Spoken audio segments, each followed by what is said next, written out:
Hoje, 19 de novembro de 2009, este cronista acorda com a sensação de que é uma espécie de guru ou uma antiga pitonisa, porque afirmou anteriormente ao término do julgamento de Battisti no Supremo Tribunal Federal que aquela criatura teria a extradição autorizada, sim, mas num comportamento jurisdicional declaratório, reservando-se ao presidente da República, chefe maior do Poder Executivo, a decisão sobre a conveniência ou não da extradição do italiano, dentro do princípio da separação de poderes e do equilíbrio necessário entre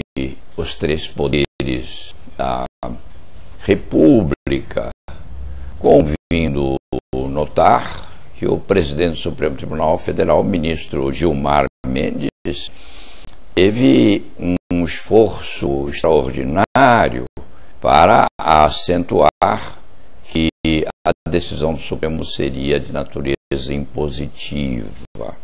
Se, quando o fizesse, teríamos uma hipótese de superpotência no Brasil, justificando que, quem sabe, uma opinião deste cronista no sentido de que o maior poder da República é realmente o Supremo Tribunal Federal, circunstância que se pode conversar em solilóquio ou com pouca gente, mas não se pode publicamente acentuar.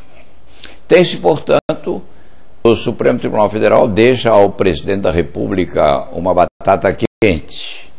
Lula há de resolver se atende ou não aos insistentíssimos pedidos da Itália no sentido de Battisti cumprir lá a pena que, embora perpétua não seja, nas circunstâncias perpétua seria.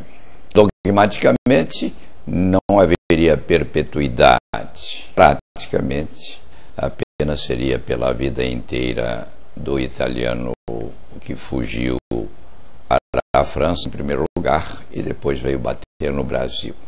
Acontece que algum penalista inteligente, esperto, inteligente como o ministro Márcio Tomás Bastos, se quando fosse consultado teria dito ao presidente Lula: mas Luiz Inácio, esse italiano não pode ser extraditado enquanto estiver respondendo a outro processo criminal no Brasil.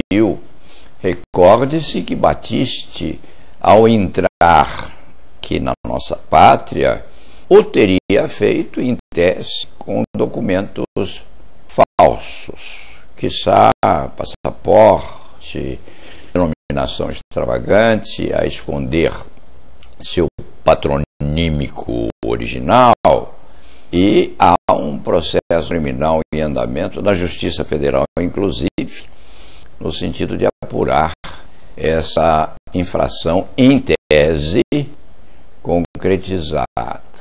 Se dirá ao presidente Lula: alguém já deve ter dito.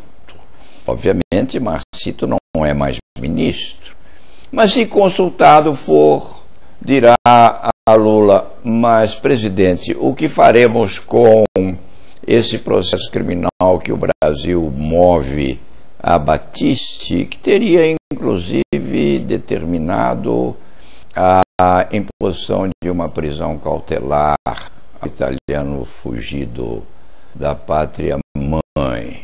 E Lula, como não é bacharel em direito, um metalúrgico inteligente apenas, há de ouvir os seus consultores, eminentíssimos criminalistas da nação, é claro, e lhes perguntará: como faremos para extraditar Battisti e deixar sem tramitação essa ação penal que corre numa vara federal qualquer, num dos rincões ou departamentos da jurisdição federal do Brasil.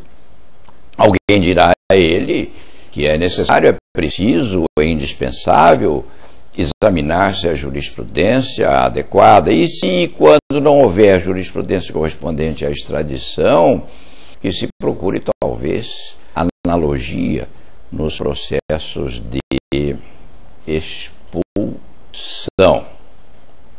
E temos, portanto, um problema a mais para o presidente Lula resolver: autorizar a extradição de Battisti e deixar esse rabicho no país, uma ação penal ainda não resolvida, não se sabendo se Battisti há de ser condenado ou não pela mesma, ser imprescindível a presença de Battisti nos autos, porque quem se defende é o réu.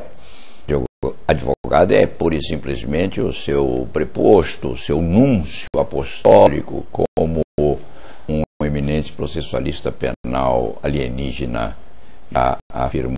Se não falha a memória deste velho criminalista brasileiro, teria sido Clarear Olmeda, que comparou o advogado a um núncio, um representante apenas. Battisti precisaria estar presente à tramitação do processo que move na Justiça Federal por falsidade documental e quejantos. Talvez essa conotação extravagante, essa linha processual anômala, venha a justificar eventualmente um raciocínio mais profundo do presidente da República quanto à necessidade de que Battisti fique aqui no Brasil, enquanto a ação penal que lhe é movida pelo fato de ter entrado ilegalmente no país esteja em andamento. Se o presidente da República, Lula, não pensou nisso, alguém há de ter pensado, porque o país tem inúmeros penalistas preparadíssimos, cultíssimos, inteligentíssimos e aptos à consultoria do presidente da República. Mormente, se o presidente Lula precisar dar uma justificativa ao governo italiano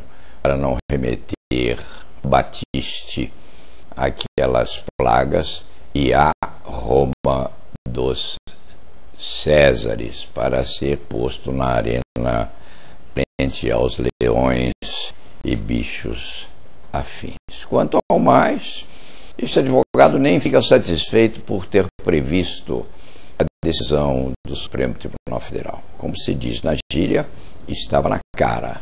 E como se diz entre aqueles que são afeiçoados à análise de problemas que tramitam na Suprema Corte, há naquela superior instância criaturas muitíssimo preparadas, despontando entre elas, sem desdouro para os outros ministros, característica especialíssima do ministro Marco Aurélio. E ponto final.